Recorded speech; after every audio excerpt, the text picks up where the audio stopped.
hapon po mga kalingap, lalong-lalo na sa iyo Kuya Val Santos Matubang. Ngayon po ay October 26, 2020, Lunes at sa ganap ng alauna ng hapon.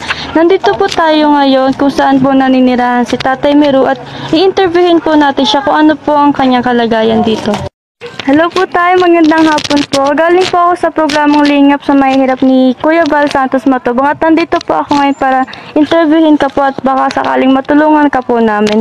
Ano pong pangalan nila, Tay? Merot po. Paano pa? Merot. Merot? Ilang taon ka na po, Tay? 45 po. 45. Ano po yun, Tay? May asawa ka po, Tay? Wala na. May asawa. Wala anak po? Ano po, mayroon po. 5 po sila. Ilang taon po yung panganay? 20 po. 19? 20. 20. Yung bunso po? Kuan si City. Siya. City. Ano pong pinagkakaabalan niyo po ngayon, Tay? Dati nagtatrabaho ko sa construction, ngayon wala na. Wala po. Kasi nagkasakit po ako. Paano po, sir, yung mga, paano po, pagkain niyo po, saan niyo po nakukuha kung wala po kayong trabaho? Ayun, tinutulungan din kami dito sa Anding. Buti po nagbibigay-bigay po yung mga kapitbahay niyo po. Ano po kayo, Tay? Ilang taon na po kayo naninirahan dito? Matagal na. Matagal na rin po. Kamusta po kayo dito, Tay? Medyo okay naman po ako dito. Okay naman ha. Okay naman po. May nararamdaman po ba kayo, Tay? Ang sa ngayon, di pa ako kaano magaling. Bakit po, Tay? Nagkasakit kasi ako sa baga sa ano. Yung mga anak niyo po, Tay, kamusta po sila? Okay naman. Okay naman po. Ano pong masasabi niyo po kay Kuya Val Santos Matubang, Tay?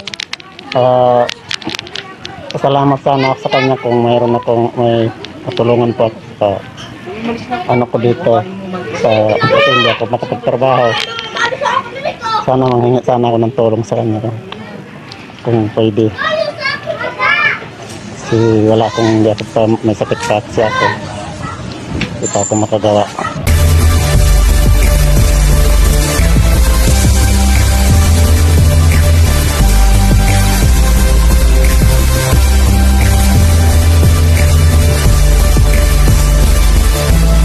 Ayan po, Kuya Val. Na-interview na po natin si Tatay Meru.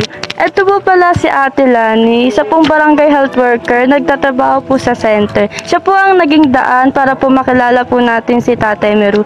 Sana po ay matulungan po natin si Tatay Meru. Ito nga po pala si Famel Tolentino, ng Lingap sa Mahihirap, Taguig.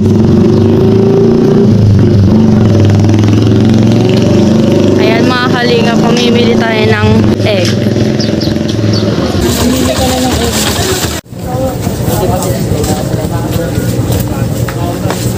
Sabi na bala mo.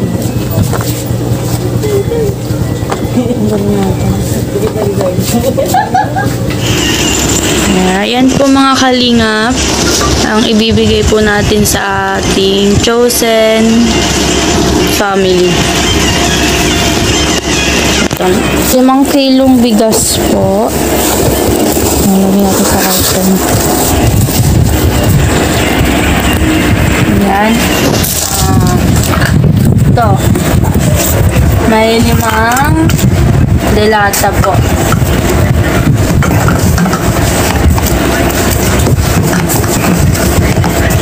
Tapos, pancit canton po.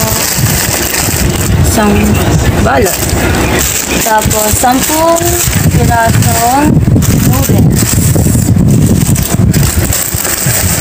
Kasya kaya.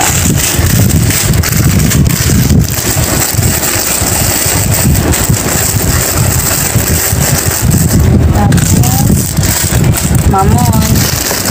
Kasi may mga anak po siya. Ayan, gatas po. Tsaka, isang tray ng egg. Ayan, ito po ang ibibigay po natin sa ating chosen na family.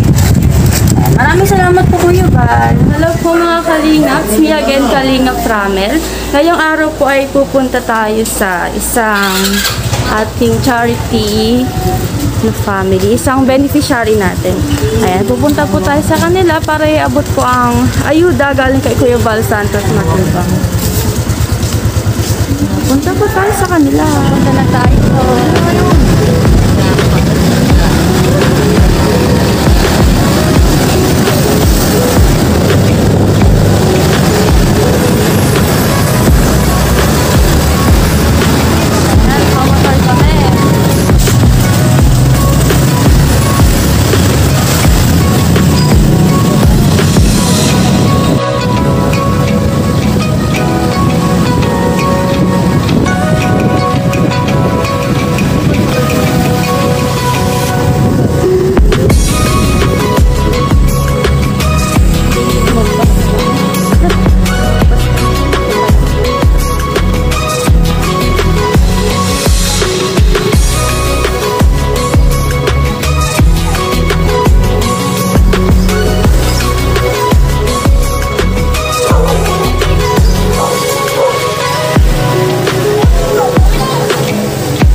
Idadalang po natin ang to. Kaliwa ka dyan. Ano ba yan? Oh, dito na yan. Kaliwa na. Natibet na, no? Natibet na sa lipag na. Kakaliwa kami. Ito na yan. Pag dito, labas na. Ayan po ang ibibigay natin sa kanila. Pag ganito? Paglabas mo saglit lang. Maliit man. Ito po yung bahay nila.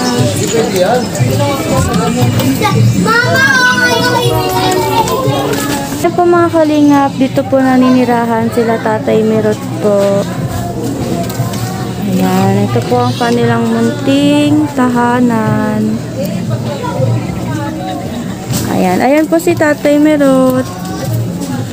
Ayan, bumalik po kami dito tay para abutan ko po ng konting tulong galing po kay Kuya Bal Santos Matubang. Ayan po. Ayan.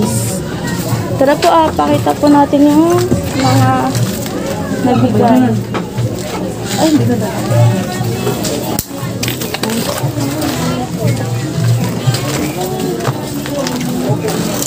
Ayan, open po natin. Ayan. Ayan po ang binigay po natin kay Tatay Merut. Isang tray po ng egg. Tapos ito po. Ayan, open po natin ang laman. Ito po may konting kapal.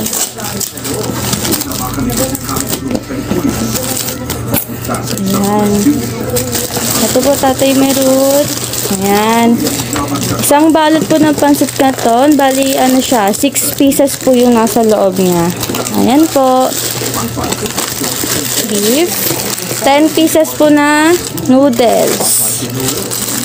10 pirasong noodles. Ayan. Saktong-sakto po yun sa egg. Boiled egg. Sarap yan. Ayan po. Di ba may anak ka po tayo, no? Ilan taon na po yung bunso mo tayo? 8. Ayan, pwede pa rin sila dito sa gatas po. Tapos, meron po tayong 5 kilong bigas. Tapos, 5 delata po.